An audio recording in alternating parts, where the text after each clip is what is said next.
Hi there, welcome back. We will now be looking at what we call as a sync async bridge. So previously we saw an async sync bridge where we were getting an asynchronous request, making a synchronous call and pushing an asynchronous response back. A sync async bridge is a bang opposite, and I'll explain that with this picture that we want.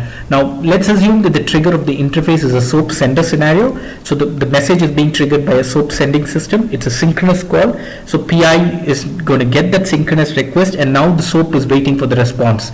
Now the expectation is PI is going to push the file to a receiver file adapter, and once PI pushes the file to a receiver file adapter, there's another system that's going to pick up the file, process the file, and create a response back as a file. PI is supposed to pick up that file and then respond with the data of that file back to the SOAP call. So the SOAP call will continue to wait till we get the response back from this particular file. So it is the bang opposite of any scenarios that we saw where any synchronous scenario that we saw where everything was when we were dealing with SOAP where it was an end-to-end synchronous. Now in this case, the SOAP sending system triggers the call to PI, it waits for the response, PI pushes the file, there's another file adapter that then picks up and looks for another file, picks up the file and then pushes it back and responds to the original message that is called the SOAP. Okay, the number of service interfaces that are required in this case, in fact it is going to be an asynchronous outbound request. This is going to be a synchronous service interface. You need an asynchronous service interface here, an asynchronous inbound service interface here, and an asynchronous outbound service interface. So we're going to define 3 service interfaces, and we'll build the scenario as we go. Okay. So with that, let's go ahead with our enterprise service repository. As always, I'm going to create a namespace. I'm going to call it training.com sync async bridge underscore SOAP to file, okay, underscore 00. All right, and I'm gonna call it namespace for sync async bridge for SOAP to file scenario. All right, so my namespace has been created. It's called sync async bridge. Here it is. I'll close this. Now I'll go ahead and create a data type. So the data type I'm going to create for the request is going to contain 2 fields. Let's call it DT sync async bridge underscore request underscore 00. All right, I've just created 2 fields. Insert sub element. Let's call it field 1. Insert sub element. Oops, sorry. Insert element. Field 2. Both of it, let's call it string. All right, now the expectation is that the response is going to be a concatenation of this. Let's say this is a service where we are going to concatenate, so I'm going to call it response, and here I'm going to call insert sub element and say field and say XSG type string. All right, so 2 data type, one for the request and one for the response is done. Let's create a message type, empty underscore request, empty underscore sync async bridge underscore request underscore 00, and my data type is going to be the request data type. All right, next we're going to create a message type. I'll say create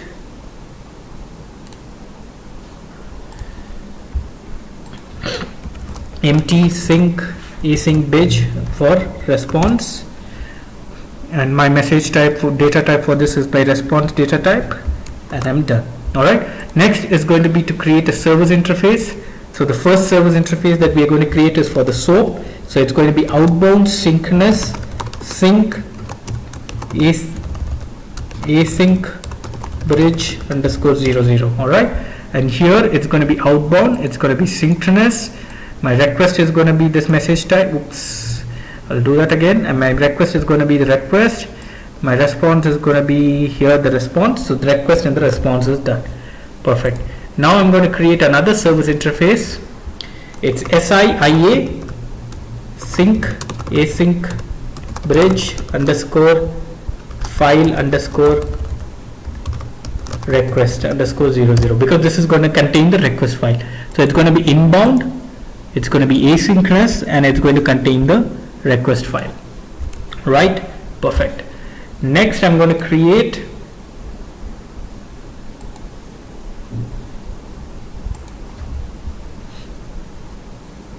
another service interface, outbound asynchronous sync async bridge underscore outbound asynchronous sync async underscore file underscore response. Alright, so now, so the file is going to just be the same file, we are not going to change anything. So the request here is going to continue to be the message type here is going to be the response message type, or for that matter, let's create it the response. So this is going to contain the concatenated text. Alright, now that is also done. So with this, let's build our mappings. So there's no mapping required because in this case we are assuming that whatever is the request is going to be the response. But just to generate our XML structures, let's create a test mapping. I'm just going to call it mapping test, because otherwise to create it manually is going to be painful. So I'm just going to call a mapping test, and I'm just creating the request, going into the test mode, and I'll say, hey, field 1 is let's say field 1, let's just call it field 1, and let's call field 2, right? So this is my request structure, this is my request XML. So let's save this.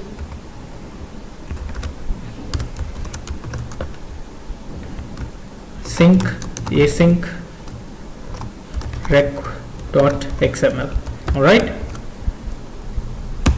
my response is going to be, so to get my response structure, I'm going to just drag the response here, and I'm going into the test mode. It is going to be the concatenated field 1, field 2, field 1, field 2. all right, say source again here, and say new, control V, I'll say sync async response dot XML. all right, so now let's go ahead and activate our change list here.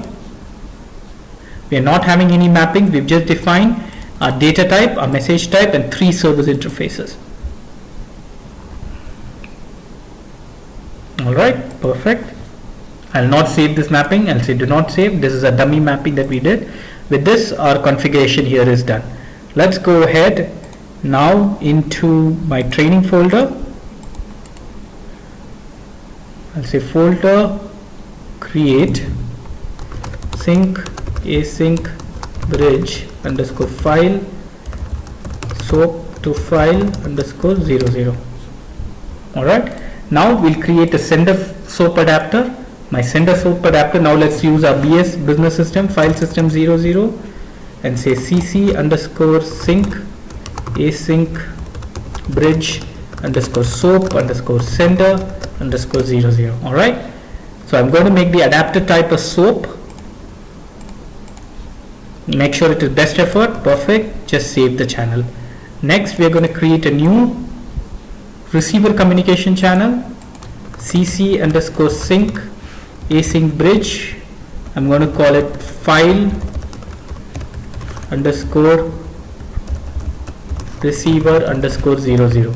all right, now here I'm going to go ahead, select the adapter type as file, make the direction as receiver, and give the directory as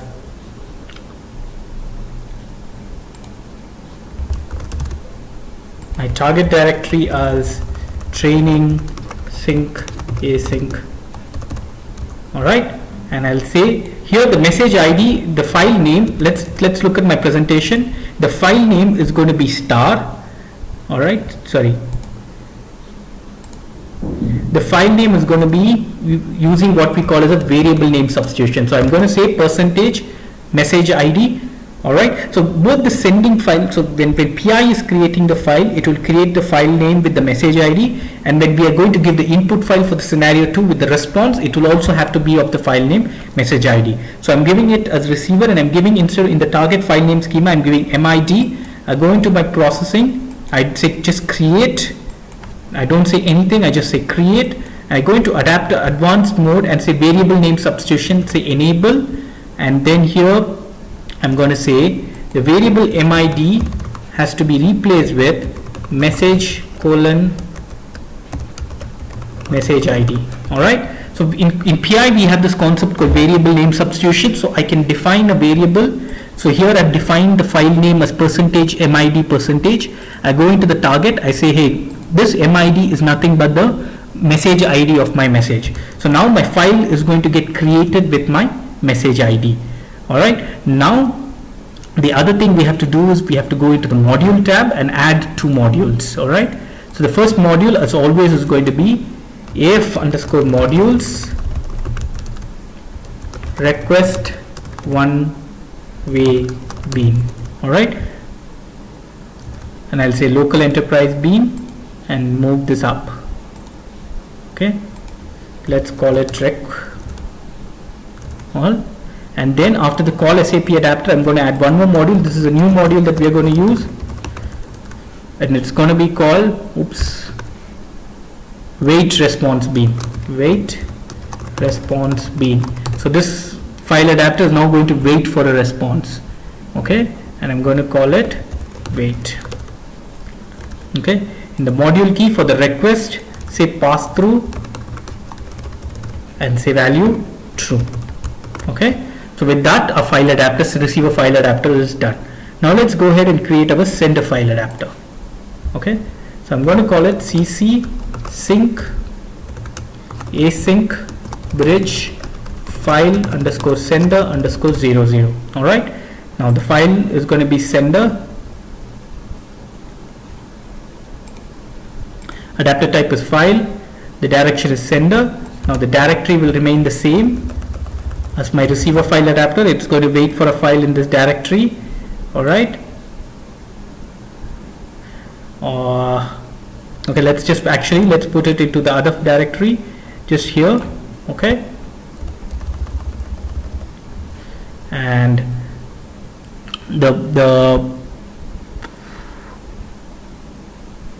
sorry, this is my sender directory. I will not save this, do not save.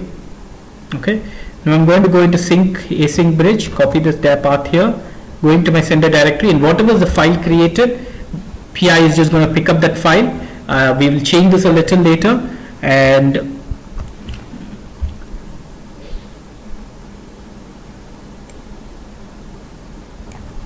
rather I'll just put it here like this. Okay, and I'll say pick up, no, sorry, let's just do this. Okay,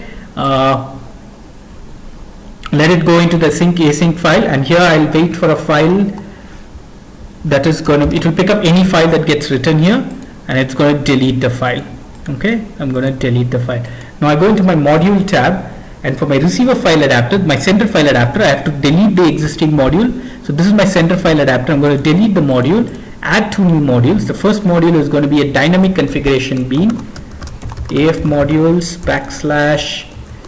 / dynamic configuration bean, and I'm call it local enterprise bean. Okay, AF underscore module / dynamic configuration bean. The direction of the slash typically doesn't matter. Okay, next AF underscore module / notify response bean. If you remember, in this receiver file adapter to be told wait response bean to say wait for the response. Now we are saying notify the response, let the module key be the same. Here I'll say module key as dynamic configuration bean, and here I'll say notify, right? And now I go into dynamic configuration bean here, and I'm going to say key.0. Here I'll say value.0.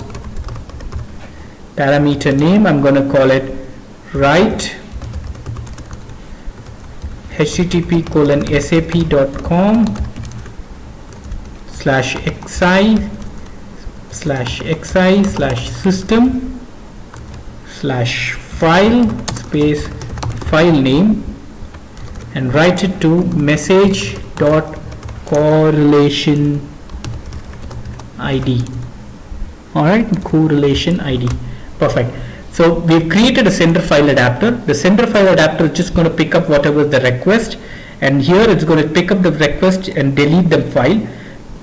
Whatever is the file. So whatever is the file created by the receiver file adapter here is going to get picked up. Once the PI picks up this file, it is going to, let's go into the module, it's going to go in, set the message, read the file name, which is our message ID, and set it as a correlation ID. If you remember the BPM scenario, we had created a correlation. This is similar to that. So you're creating a correlation ID. And very importantly, you need to go into the advanced tab and select set adapter specific attributes and make sure that the file name is selected. With this, save your communication channel. Now there's just one change that I would like to propose in the enterprise service repository. Let's just go ahead and create a mapping. Alright, so let's just go ahead, create a mapping, and the mapping is going to be mm_sync async bridge _ file concat. Alright, so my request is going to be the request structure, my response is going to be my response structure, and here I'm going to just concat field 1 and field 2.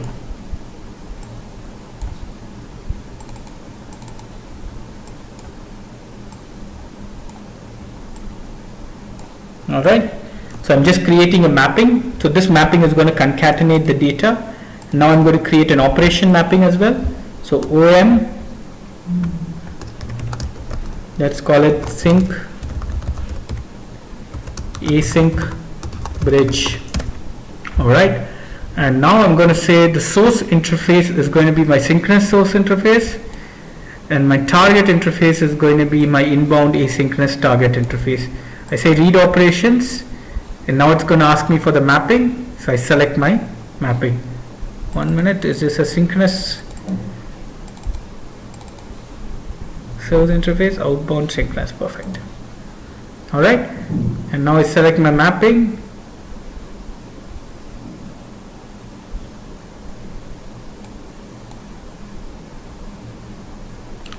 Okay, just one change as well in this outbound, in the inbound asynchronous.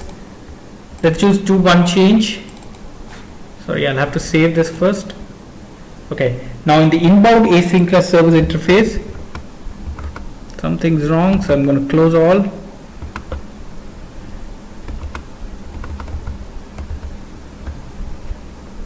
Something's wrong with my mouse.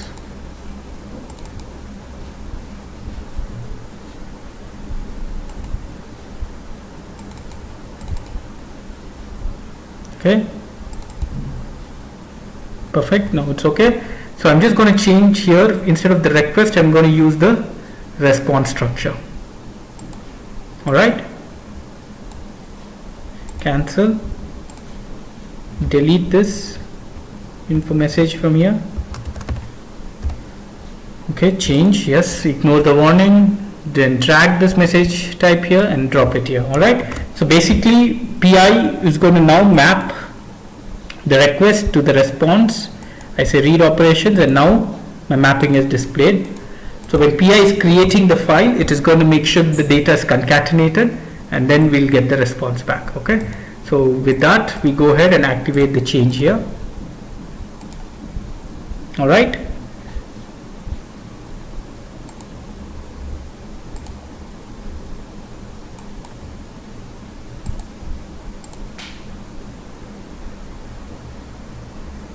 so this is another issue. If you see, it says, hey, the source interface is synchronous but the target interface is asynchronous.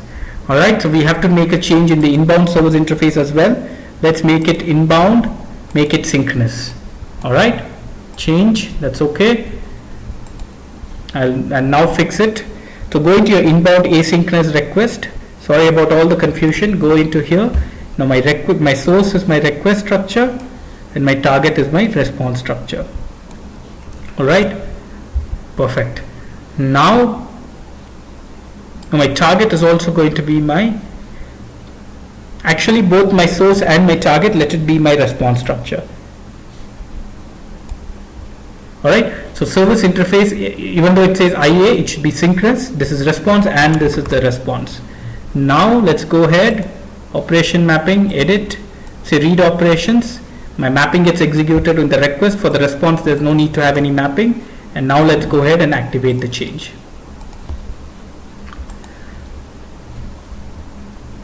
And now that the change is activated, let's go back to the integration directory. So sorry about that. So a couple of changes that we did in the server, just to summarize the changes that we did. The first change we did was in the service interface, inbound service interface, we made it as a synchronous service interface, and the message type for both the request and the response is the response. We then defined a message mapping that is now going to concatenate the two fields, and then we defined an operation mapping where this is going to be used as a request mapping. So this is a synchronous and this is also the synchronous. Alright, with this let's go ahead and create our integrated configuration. So I'm going to go ahead, create integrated configuration and say bs underscore file system underscore 00. My sender service interface is, I don't want to, I'm just going to use this, sorry, it's sync async bit, so outbound synchronous, because otherwise my selection help will take too long. Perfect, apply. So I gave my service interface here. It's going to ask me what my sender channel is. My sender channel is my SOAP channel. So we'll sync async SOAP sender. Perfect. The receiver is again my BS file system 00. I go into my receiver interface. It will ask me for the mapping. I select the mapping. It will ask me for the outbound processing, and here I'll select my file adapter. Sync async file receiver 00. Alright. So with that, the first integrated configuration is done. And what's going to happen? I send a synchronous request. It goes to the receiver file adapter. In the receiver file adapter, it is going to write the file with the message ID. And after it writes, it is now going to wait for a response.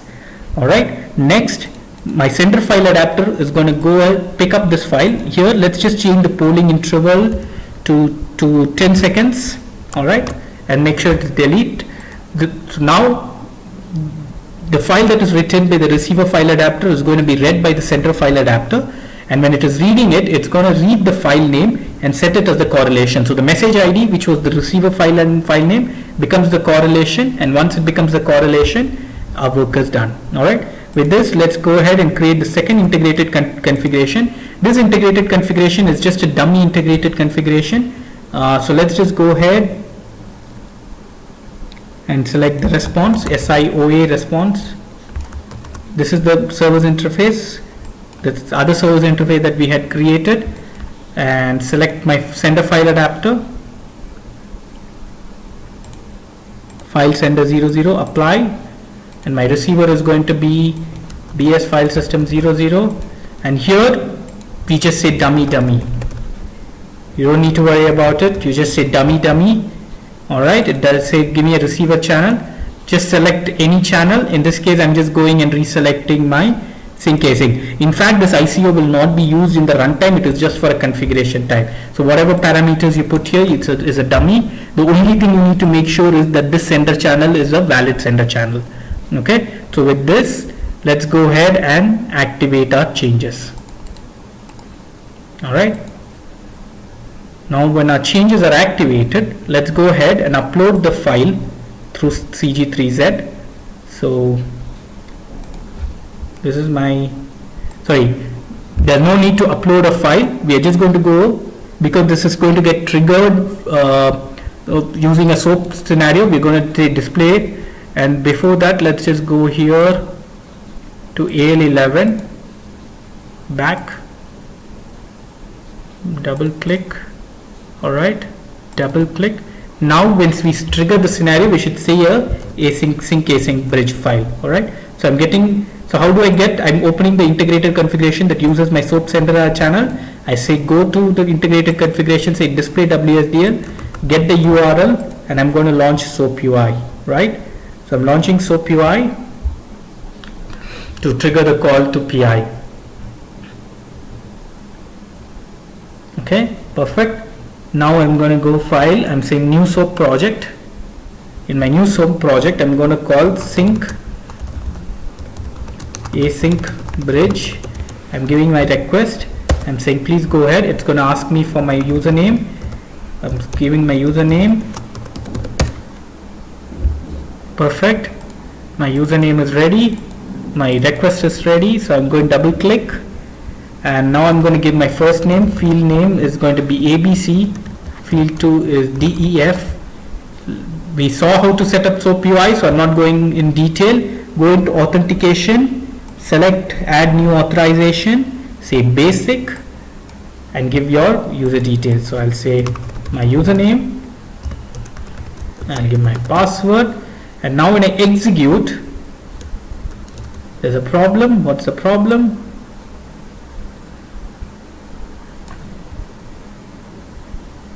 Object not found. So the module AF underscore module request one-way bean. So it says that the module is incorrect. So let's look at our receiver file adapter. Outbound processing AF underscore module. It says I'm not able to find this module. I have a feeling it's a slash. Let me just have a look at one of our scenarios that we built. Module. Yeah, we have to use the slash in the other direction. Request one-way bean. AF underscore modules wait response bean. Let's just make sure. This is perfect. And I'll just check if it is request one-way bean. Response one-way bean. Sorry, it is response one-way bean. That was the problem, not the slash. So let's look at the PPT I had here. It says request one-way bean. This is wrong. It should not be could be request one-way bean. I'll have a look. Let's first fix this. I don't know if it's the slash, but so let's first see if it's a slash. Sorry, I'll close all. Save. I go to file receiver, module, request one-way bean. Okay, so this is going to just change it. Alright, it could be the slash that was a problem, so let's activate it. Activating my channel. And once my channel is activating, I'm just checking the cache status. Yeah, it's now activated. Now I'm going to trigger. I'm deleting. Okay, it says that the module. Okay, perfect. Unknown message header. So this is good. So that module is done. And then it says, hey, I'm not error during variable name substitution. Unknown message header for message ID, right? So let's look at that.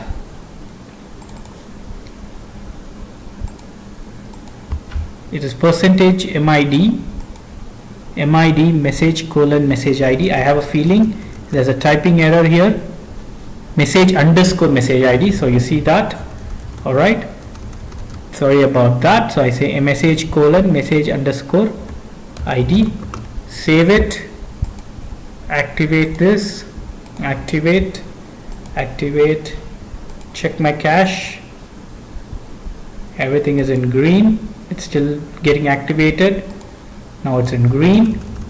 Now I'm going to delete this error and trigger the message. So now something's happening. Let's go into AL11 and you got the response back. If you go into AL11, now you'll see the sync async folder is done and there's nothing here, right? Let's trigger once more. And when we trigger once more, if we refresh here, we see the file is here. This is the message ID. And now once the file will get picked up again in 10 seconds, the file got picked up and we got the response here. All right. Again, let's trigger one more time. I trigger the message and the response came back way too fast. Okay. So let's do one thing. Let's go into the polling interval here. File sender. Let's make it 30 seconds, right? I made it 10 seconds if you remember. Let's make it 25 seconds. Activate so that we can see what happens, right? I'm activating the change, and now once I'm activating the change, I'm deleting the response here. I execute. Now if you go here and refresh, you see this is the file and this is the concatenated content. If I go back, now if I refresh in 25 seconds, the file should get disappeared, and this message ID will then be used as the correlation ID to map it back to the response. Okay, 25 seconds seems to be way too long. Find file has disappeared and the response has come back here. Alright, now let's look at the logs. Alright, I'm going to close everything.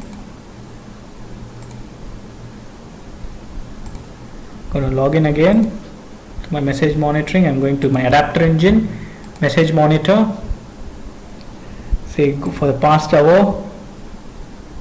Alright, so BS file system 00, there are two messages that had failed, and let's go into database.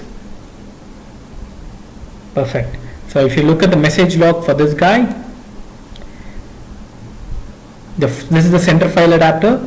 It picked up the message, it did the dynamic configuration where it set the correlation, and then it notified that, hey, this is the message that needs to get called. It's notifying it. It notified the target system, and with that it passed the message back to the calling application.